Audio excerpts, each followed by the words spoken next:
Hello everyone, how's everybody doing today? We're going to talk about some common flint knapping tools that you could make yourself or you could buy. There's some really great places to buy tools. The first one I want to show you is just a bopper. This is a smaller one. They come in lots of different sizes, weights, and used for, the different applications for what you would need it for.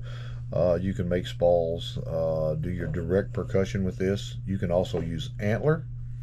I'm not good with antler. I didn't start with it, so it is something I'd like to get into a little bit, but as of right now, it's still I'm still trying to learn how to use this stuff, the modern tools. But these aren't hard to make. There's a lot of videos on YouTube about how to make tools, and there's a lot of great people on Facebook that sell tools, and also a lot of different websites where you can buy pretty much anything you need. So by all means, check those guys out. I'll actually try to even add a link or two in the description of the video to help people find that stuff if they need it. So you'll use your direct percussion like the bopper at the beginning, spalling out rocks and getting a kind of initial shape, and then at a certain point you're going to want to, if you do indirect, a lot of people are actually good enough with a bopper to actually do the whole point that way. I am not near that good with a direct percussion with, say, a bopper or that type of tool like this.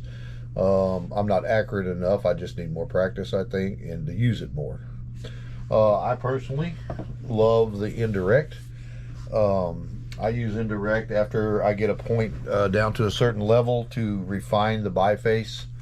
And then this is just way more accurate for me. This is a 3/8 copper rod that was 12 inches long. I think I got this off Amazon.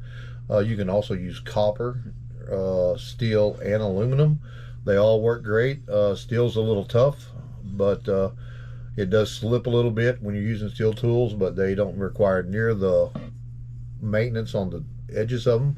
I like to have mine rounded over like this. That shape seems to work well for me, but I do take the other end and I taper it down like this here for a little bit more accuracy. And I also have one of these in 5/16 that I use, and you'll place this under your leg or use a strap to tie it to your leg, and then you'll use some type of mallet like this right here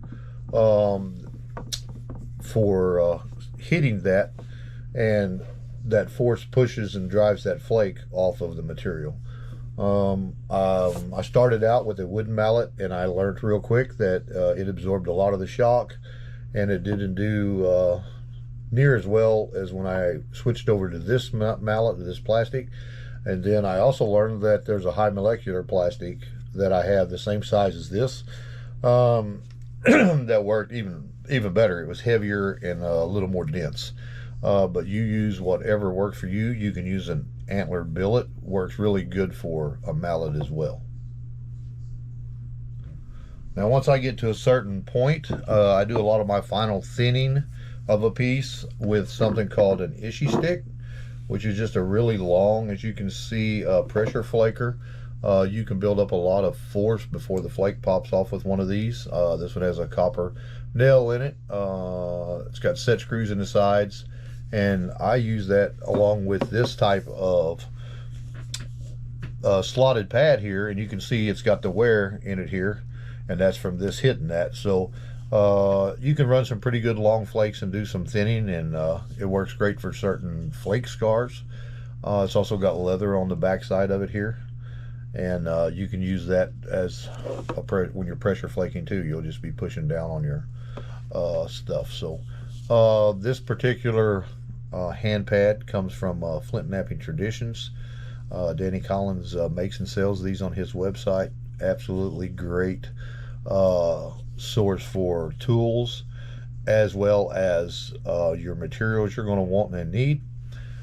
He also sells Mike Tuff's hand pads and stuff there, which are excellent tools. I have a few of them myself and love them, but this is one of my favorite hand pads for using indirect with it. I also have a couple of hand pads that I make myself. One is going to be a smaller version of what you just seen. It's just got this rubber on top, piece of wood, and then it's got leather underneath on the bottom for pressure flaking. You can just hold a work piece in there and pressure flake it. And then I've got a slot, so I use that a lot when I'm trying to push a flake a little farther with pressure and I don't want it to hit the pad and stop. So I'll use that quite a bit for stuff. Works really well for me. And then I have another one that I made, the same materials, with leather on the bottom the same way. And then but this one here is actually, I don't know how well you can see it in the video, it's getting a lot of wear on it, but it's actually sanded down where this is kind of domed like that. And that gives me a little bit of room when I'm holding something on it, to where it's not just setting flat on the pad. I can hold it and you can see that it puts this gap in it because it's domed. And that way my flake don't just hit the pad and stop. So I do like that, but you got to be careful with that and not push in the wrong spot and break your workpiece in two, because that's not that hard to do. This is a piece of obsidian dacite. I think most people call it too. Very opaque. It's not translucent like a lot of your obsidians.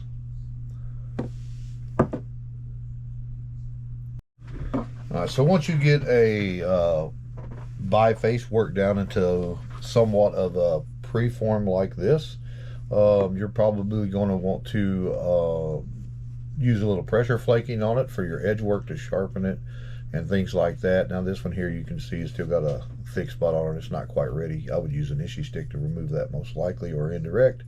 But you're going to take this and you're going to use your hand pad, and you will take a pressure flaker like this right here. I make these myself. Just get the rod, set some set screws in it, and a copper nail. You can also make them with a steel nail, which I actually prefer most of the time over copper. Less maintenance on it is the main reason I like that. But copper will grab better. It'll actually get a hold of it and press it and not slip as bad when you're on the side like this, and you can break a flake off such as that. And you're going to do that. You can take some little bad spots out, things along that line, and then you can just sharpen your edges. And another way to do that would also be with an antler tine or antler flaker, and you can do the same type of work with this. And again, you just have to get used to it. It does require a lot more maintenance on your tools than the copper or even the steel. Again, I don't use natural tools like this very often. You can see it's leaving a lot of the antler on there, and it requires a lot of maintenance on the edge.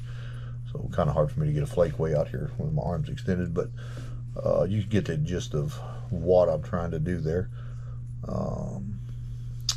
Really good material for beginner, I guess. It is a little snap and halfish, but I really like this stuff right here. Obsidian and glass are great for beginners.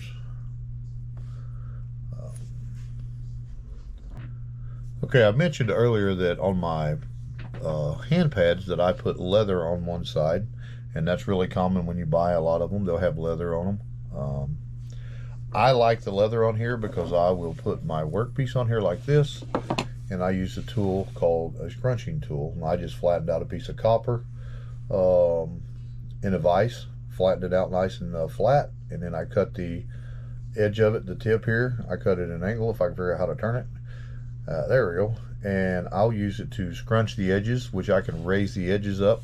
So I'll put this down flat on my leg on a leather pad or on a tool like this, and I will take and I'll go down the sides and I will scrunch the edges of this and break off little flakes like that, and it helps me with my symmetry to make it look symmetrical, as well as I can use it when I have a finer edge than this to raise it or flip it over and raise it the other direction, whichever way I need to go while gaining symmetry. I tend to I think it saves me a little bit of width when I'm doing this, but it also is a lot faster if I'm needing to raise a lot of the area up or take a lot of the edge off real quick than using a pressure flaker for that. So it's a tool that I haven't been using a long time, but I'm getting more and more accustomed to using it, and I'm liking it a lot more as I use it.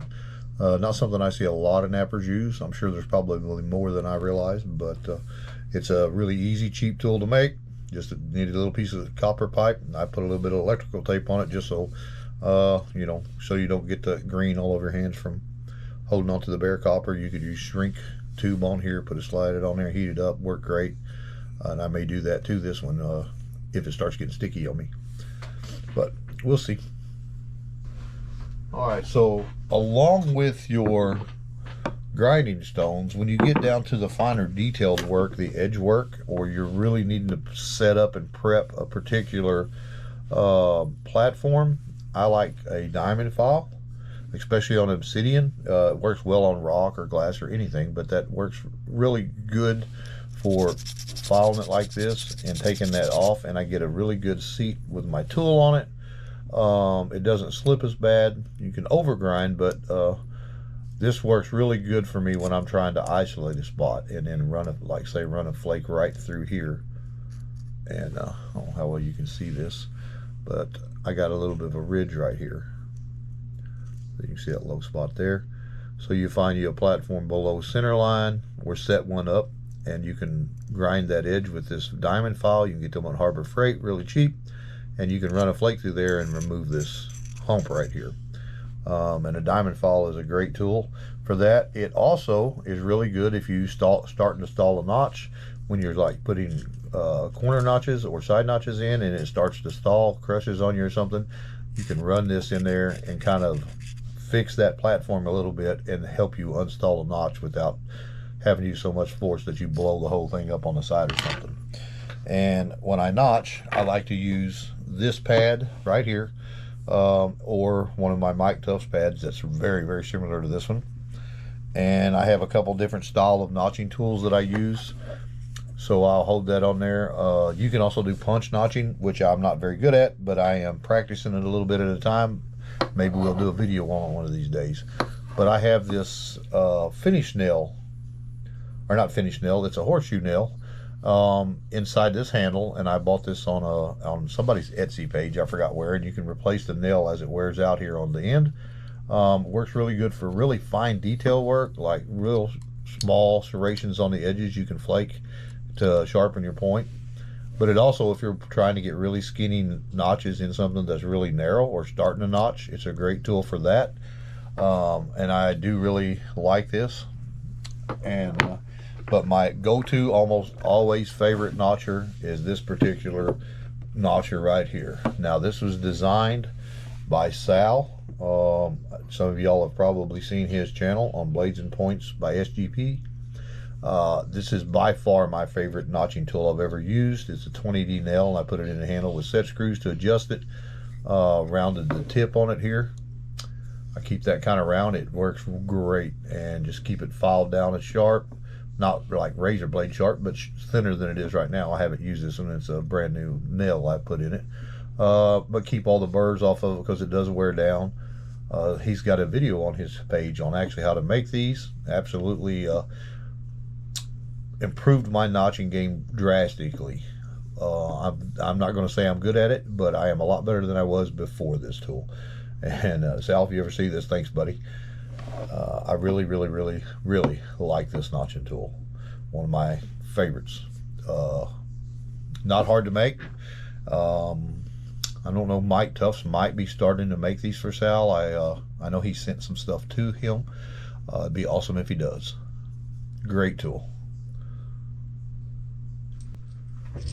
All right, so I got a couple pieces of material here, preforms that are kind of ready. And I want to talk about safety a little bit. So every napper probably has band-aids in their flint knapping kit. I strongly recommend that you wear a pair of gloves, especially if you are working with obsidian or glass. You do not want that in your hands. It's hard to get out. Some of it's hard to see, especially if it's clear. And some type of safety glasses, or like these are readers right here because they help me see the edges when I'm doing fine work, but it also keeps this stuff out of my eyes. I would not want that in my eye. So I strongly recommend that you wear some type of glove. to keep, especially on certain materials. Some are worse than others. Obsidian like this right here, you would not want that in your eyeball. I definitely don't want it in my eyeball. This stuff is super sharp. I'm sure it could do some damage if it got in there before you got it out. That's just a really kind of a translucent, kind of a, I don't know, maybe a smoky gray color when you hold it up to the light. This one is. This is a triple flow obsidian. Obsidian is just beautiful stuff. Absolutely beautiful stuff. And it's fairly easy to work. You can buy it on a lot of your nappers have materials you can buy on Facebook, on their websites, or also you can buy it from rock sellers. And then you have your different materials, like this here is a piece of chert that I get off of my property there, and it's called Jefferson City. This one is heat treated. You can see kind of, I don't know if it's showing up very well, you can see kind of the pink hues and stuff in it. That comes when I heat treat it. It makes the rock a lot easier to work and thin. But this stuff's still actually pretty stout. Unfortunately, I can't find it in very big pieces, but that's all right. I like making small arrowheads anyway, so that doesn't bother me in the slightest. Although a lot of people like the bigger blades and stuff like that. I love the smaller stuff. And then every once in a while, you'll knock off a flake that's just got some awesome color in it, like this right here. Pretty rare for me to find this in Jeff City. No, matter of fact, it may be the only piece I've ever found of it with that in it. And I don't know if that came in from me heating it or what, but this is just a flake. A little small flake that I could pressure flake into a small point if I can get flakes across it without breaking it. But it's too pretty to throw away. Alright, so in conclusion, we just went over a bunch of your tools, you know, from flint knapping that you could use. There's a lot of different varieties and different styles. You can make your own on most of these tools, or you can buy them, whichever one you prefer. But hopefully, I see a lot of people ask questions about flint knapping tools and what's their purpose and how do I do this and how do I do that. And this video is aimed more towards somebody that is new and learning to nap. And I'm hoping that something here I showed you might help somebody or give you some idea of which direction to go. Trust me when I tell you this is a crazy hobby that's very addicting. But I absolutely love it. Hope you enjoy it and love it and make you some beautiful stuff out of it as well. Plus keep the art alive, because there is an art to this, and a lot of skill requires a lot of time. So hope y'all enjoyed the video, and I hope to catch y'all on the next one.